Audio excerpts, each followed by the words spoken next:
एक बार एक राजा था। उसका कोई बेटा ना था, सिर्फ 3 बेटियां थीं। सबसे बड़ी बेटी का नाम कंचन कुमारी था, उससे छोटी बेटी का नाम मीना कुमारी और सबसे छोटी का नाम था फूल कुमारी। फूल कुमारी अपनी दोनों बहनों से ज़्यादा सुंदर थी। सचमुच वह कोई फूल लगती थी। दुनिया के सभी राजकुमार ही नहीं, इंद्रलोक के सभी राजकुमार भी उससे विवाह करने का सपना देखते थे। तीनों बड़ी हो गईं तो राजा ने उनके शादी का प्रबंध किया। उसने दूर दूर के राजाओं को आमंत्रित किया और घोषणा की कि राजकुमारियां अपनी अपनी अटारियों से वरमाला फेंकेंगी। जिसकी वरमाला जिस राजकुमार के गले में पड़ेगी वह उसका पति माना जाएगा।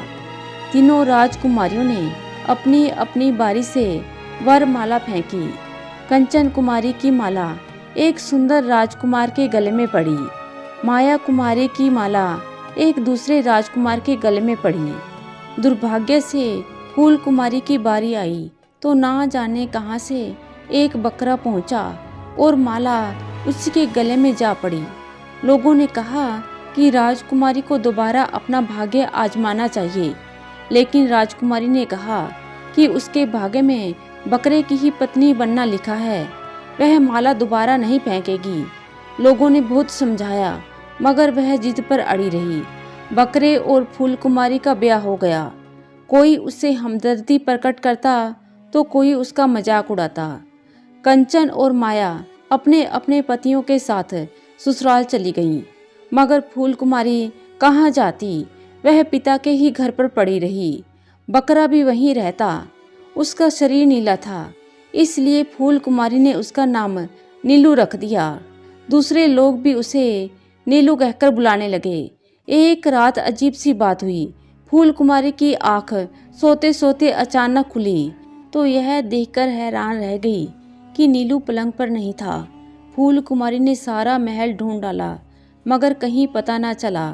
उसका इंतजार करते करते फूल कुमारी को भी नींद आ गई। सवेरे आँख खुली तो नीलू पलंग पर मौजूद था। 3-4 रातें इसी प्रकार बीत गई। सोते सोते जब उसकी आँख खुली तो नीलू का कहीं पता ना होता और सुबह होते होते फिर वह आ जाता। एक रात फूल कुमारी ने अपने आप को जबरदस्ती जगाए रखा। आधी से ज़्यादा रात बीत गई तो उसने देखा कि नीलू अपने पलंग से उठा और कमरे से बाहर निकल गया। फूल कुमारी ने दबे कदमों से उसका पीछा किया। नीलू महल से निकलकर एक सुनसान रास्ते पर जा रहा था। कुछ दूरी पर एक छोटी सी नदी थी। नदी पार करके वह जंगल में आया। घने पेड़ों के बीच एक पुराना महल नजर आने लगा। फूल कुमारी उससे कुछ ही फासले पर अपने आप को पेड़ों से छिपाती हुई उसका पीछा करती रही। महल के दरवाजे पर पहुंचकर नीलू ने सीटी की आवाज़ की और महल का फाटक अपने आप खुल गया। नीलू अंदर चला गया। पूरे चांद की रोशनी में महल और सारा जंगल नहाया हुआ था। फूल कुमारी सब कुछ साफ साफ देख सकती थी। थोड़ी देर बाद नीलू बाहर आया तो उसके साथ कई और बकरे थे। उनका शरीर भी नीला था। वह सब आपस में आदमियों की जुबान में बातें कर रहे थे। उन्होंने चांद की ओर देखा और कहा, कैसी सुहानी चांदनी है, चलो झील में नहाते हैं। महल के करीब एक सुंदर सी झील थी। वहां पहुंचकर उन सब ने अपनी अपनी खालों को इस तरह से उतारा जैसे वे कपड़े उतारते हैं। सब के सब अपने अपने आदमी के रूप में थे। फूल कुमारी का पति नीलू इतना रूपवान था कि चांद भी उसके सामने फीका लगने लगा। फूल कुमारी का दिल आश्चर्य और खुशी के मारे से जोर जोर से धड़कने लगा। वे बड़ी देर तक नहाते रहे और हंसी मजाक करते रहे। फिर अचानक चांद डूबने लगा।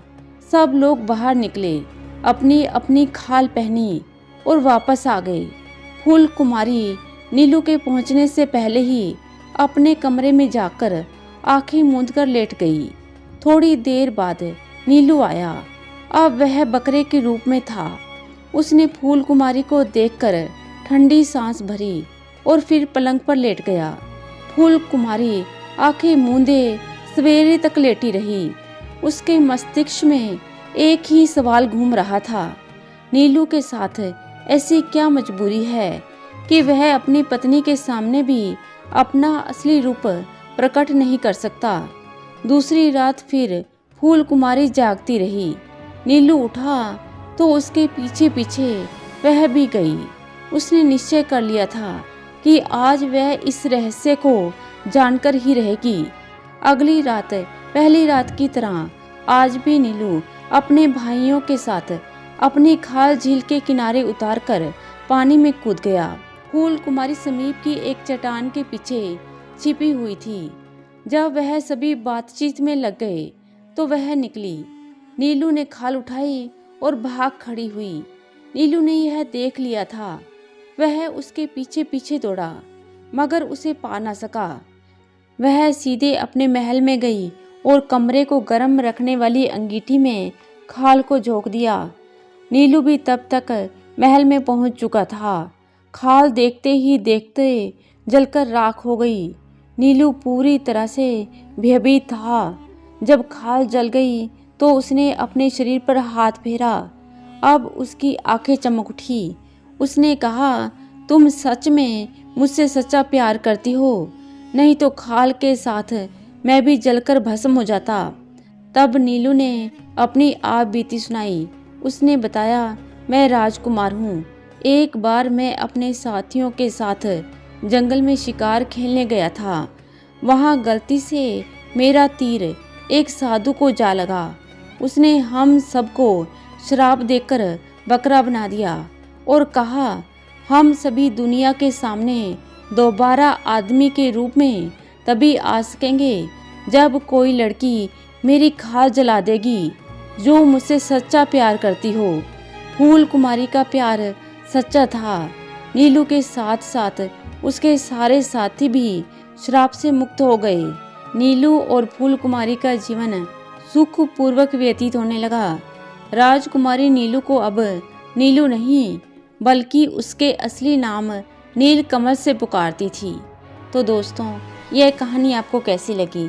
आशा करती हूँ कहानी को पसंद करेंगे। धन्यवाद।